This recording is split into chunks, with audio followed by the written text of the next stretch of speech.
Vamos começar então a primeira aula, Introdução à Computação.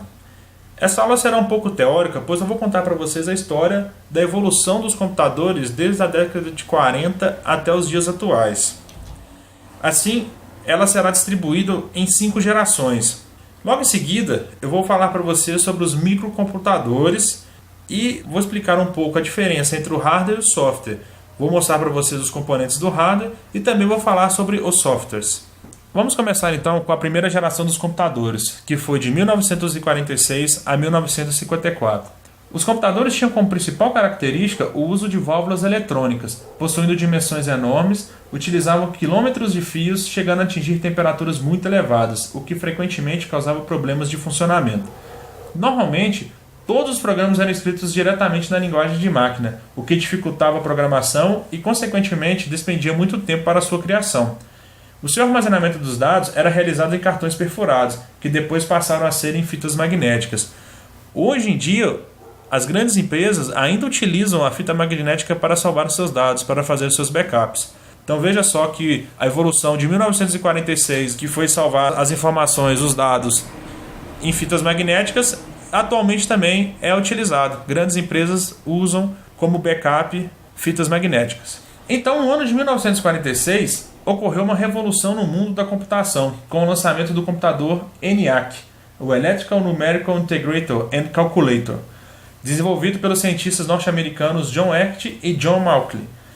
Essa máquina era em torno de 1000 vezes mais rápida que qualquer outra que existia na época, não possuía aplicação comercial e eram utilizados para fins balísticos, predição climática, cálculos de energia atômica e outros fins científicos.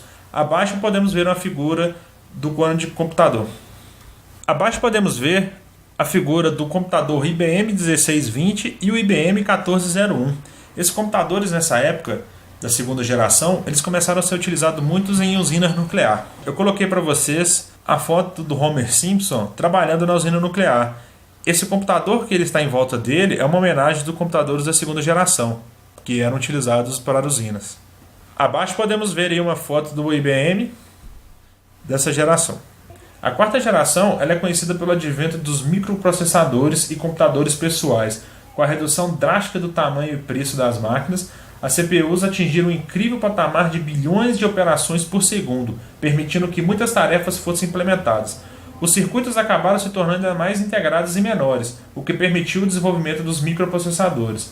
Quanto mais tempo foi passando, mais fácil foi comprar um computador pessoal. Nesta era, os softwares e sistemas se tornaram tão importantes quanto o hardware.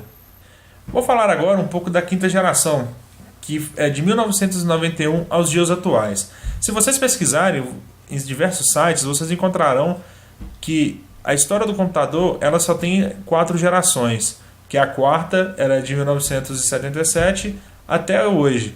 Mas já está tendo uma nova conversa e está abrindo essa nova categoria da quinta geração. Por que a quinta geração? Porque estamos entrando no processo da inteligência artificial. O que é uma inteligência artificial? São os processos de linguagem natural que facilitam a comunicação do computador com o utilizador. A robótica e tudo associado à visão e manipulação de objetos. Os sistemas especialistas baseados no armazenamento do conhecimento adquirido. E vem a principal parte, que é a conectividade, onde você consegue conectar qualquer dispositivo e falar um com o outro. Você vai ter um celular, você fala com a sua TV, você fala com a sua geladeira. A geladeira tem um sistema próprio para você manipular ela. Então, está surgindo esse conceito, essa novidade da quinta geração, que é a inteligência artificial e a sua conectividade. Na figura abaixo, você conseguiu identificar o que seria o software e o que seria o hardware? Não? Pois bem, vou explicar agora para vocês qual a diferença entre o hardware e o software. Vamos começar então falando sobre o hardware. O que é o hardware? Eles são componentes eletrônicos, mecânicos, elétricos, fios e cabos. Esses componentes formam a parte física do computador. Ou seja, há uma brincadeira que nós na informática falamos que o hardware é tudo que você toca e tudo que você chuta. Isso é o hardware. Então, quando você está nervoso lá e você bate no teclado lá porque o seu computador travou ou está muito lento, você está batendo no pobre coitado do hardware e do teclado. Ou você dá um tapa no monitor lá, você está batendo no hardware. Então, se já sabemos que o hardware são a parte física do computador, logo, o software é um conjunto de procedimentos que envolve o controle das atividades do computador, que são aplicativos ou programas que fazem o computador funcionar. O software, ele que comanda tudo. O sistema operacional é um software, então ele que faz o controle de todo o funcionamento do hardware. Nessa brincadeirinha também, nós falamos que o software é aquilo que você não toca. O hardware você chuta, você toca. Você bate, você faz carinho. Mas o software você não consegue. Você vai colocar a mão no monitor, você não está encostando no software. Então ele é uma coisa virtual. Mas para o hardware funcionar, ele depende de um software. Então o software comanda as ações do hardware. Falando um pouco mais sobre o hardware, nessa figura mostra os componentes que fazem um computador funcionar. Temos aí o gabinete e dentro dele você tem uma placa-mãe, um processador, um HD, memória, fonte e cooler. Esses componentes são essenciais para o funcionamento do computador. Sem eles, o computador não funciona. Mas professor, eu não sei qual é a diferença deles. O que cada um faz? Não se preocupe, eu vou falar para vocês o que cada componente desse tem de principal funcionamento no computador. Vamos iniciar então a explicação sobre os componentes do hardware e vamos falar da parte principal do computador, que é a placa-mãe. Ela é responsável pela comunicação de todos os componentes: memória, processador, placa de vídeo, USB, HD, tudo que você precisa utilizar do computador, você precisa conectar na placa-mãe. Então, por isso, ela é a parte mais importante. E sem a placa-mãe, você não consegue mexer com o computador. Passando a placa-mãe, chegamos então no processador. O que é o processador? Ele é o cérebro do micro, ele é encarregado de processar a maior parte das informações do computador. Ele que faz os cálculos, ele que faz as requisições para as memórias. Ele é o cérebro da coisa. Você tem a placa-mãe que ela já é um componente mais importante. Você agora precisa de um cérebro, e esse cérebro é o processador. Sem o processador, seu computador também não funciona. Passando a placa-mãe e o processador, vamos falar um pouco agora do HD, ou disco rígido, e para quem é mais antigo, já deve ter ouvido falar na palavra Winchester. Enfim, o que é o HD? Qual que é a funcionalidade do HD? O HD é a parte ativa de armazenamento do computador, utilizada quando esse estiver executando um programa ou um comando. É na memória que são armazenadas todas as informações inseridas no computador. O que seriam essas informações que ele guarda? O sistema operacional que você utiliza é instalado no HD. Os aplicativos, os programas que você usa, são todos instalados no HD. Seus documentos, suas fotos, suas músicas, todas são salvas dentro do HD. Então, ele é responsável por guardar todas essas informações. Como se fosse um container. Você tem seus objetos lá, você precisa guardar em algum lugar. Aí você guarda no container e em determinados momentos você vai buscando essas informações. É isso que o HD faz. Você, via o programa, via o sistema operacional, você executa uma função e ele transmite essa informação para o HD e busca essa informação, que é uma foto, que é o documento texto. E essa que é a funcionalidade dele. Memória. Memória é um termo genérico para designar componentes de um sistema capaz de armazenar dados e programas. No computador existem 3 tipos de memória. Você tem o HD como uma memória, porque você está guardando informações lá, você guarda essas figuras, guarda esses programas, o sistema operacional está armazenado nele, então ele é uma memória. E temos também a famosa memória RAM, né, que quando você vai comprar o seu computador, você paga por essa memória. E também temos a memória ROM, que você também compra porque ela vem na placa-mãe, mas ela não é expandível, então ela não é bem divulgada. Mas ela tem um papel muito importante. Qual que é a diferença das duas memórias, da RAM e da ROM? A memória RAM ela é uma memória não volátil, ou seja, toda vez que você desliga o computador, todas as informações que ela processou são descarregadas. Diferentemente da ROM.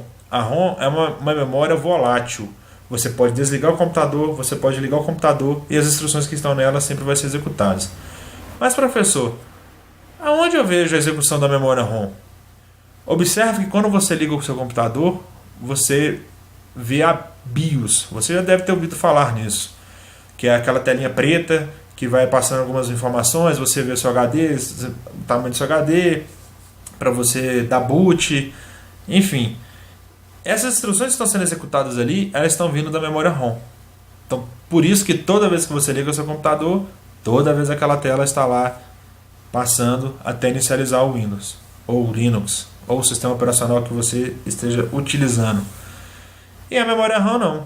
Ela vai auxiliar o processador a processar, a calcular, a obter informações do que você, usuário, está mandando fazer. Você clica numa pasta, ela vai lá, vai lá na memória RAM, busca essa informação, executa, vai no HD, traz o arquivo e te mostra o arquivo.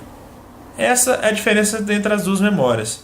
Além do que, a memória RAM é expandível, né? Você paga por 2 GB, paga por 3 GB, hoje tem computador de 8 GB, 64 GB, enfim, não sabemos até onde vai ser essa quantidade de memória que você vai comprar, você vai pagar. E são caras, e observe que são caras, mas quanto mais memória, mais rápido o seu computador.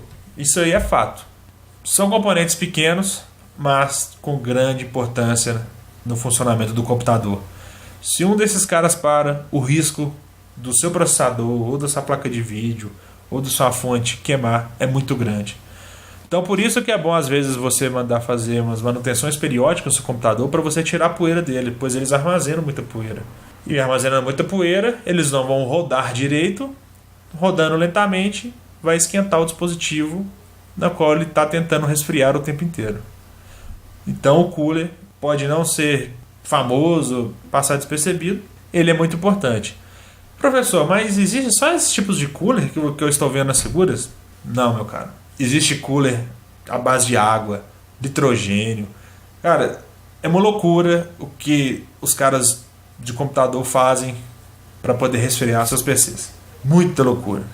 São coisas assim que vocês pesquisando, eu vou tentar colocar para vocês aí umas imagens de uns tipos de cooler, não nessa apresentação, mas extra, a aula. Vocês verão cada resfriamento, cada coisa que eles fazem que é incrível. Você tira o chapéu de tanta criatividade para poder fazer o papel dele, que é resfriar o processador ou a placa de vídeo, enfim, para manter a estabilidade da temperatura do seu computador. Aí o que eu falei, se o seu cooler parar, seu computador vai pegar fogo. Você lá todo desesperado lá, até o pinguim olhando de ladinho lá atrás da porta, seu computador pegando fogo. Por que ele pegou fogo? Cara, ou deu uma pane elétrica que fritou sua fonte, ou seu cooler parou e você não percebeu e o processador esquentou, sua placa de vídeo esquentou. Seu computador vai ficar dessa forma. Nem tanto, mas pode acontecer, tá? Enfim, vamos falar do último componente de hardware, que é o gabinete, que ele vai ter o papel de guardar todos os componentes. Você põe a placa-mãe, o processador na placa-mãe, a memória na placa-mãe, a fonte liga a placa-mãe, o vídeo você põe na placa-mãe, pega um cabo da fonte e coloca na placa de vídeo, você tem o HD, que também recebe a energia da fonte, e coloca ele tudinho dentro desse quadradinho aí, né? Que até mesmo é onde você tem um botão de liga e desliga do computador. Mas para quem gosta mais de enfeitar as coisas e tudo mais, você tem gabinetes personalizados. Eu coloquei uma figurinha para vocês aí do gabinete personalizado do Speed Racer. Olha só que legal. E existem vários modelos de personalizados, de filmes, de desenho japonês. Cara, tudo que você imaginar que as pessoas conseguem personalizar os seus gabinetes existe. Então a função dele é simplesmente essa. É só guardar todos os componentes. Alocar, deixar tudo bonitinho para não ficar, vamos dizer, tudo espalhado, né? Esta aula chegou ao fim. Espero que tenha gostado e absorvido todo o seu conteúdo. Até a próxima, pessoal.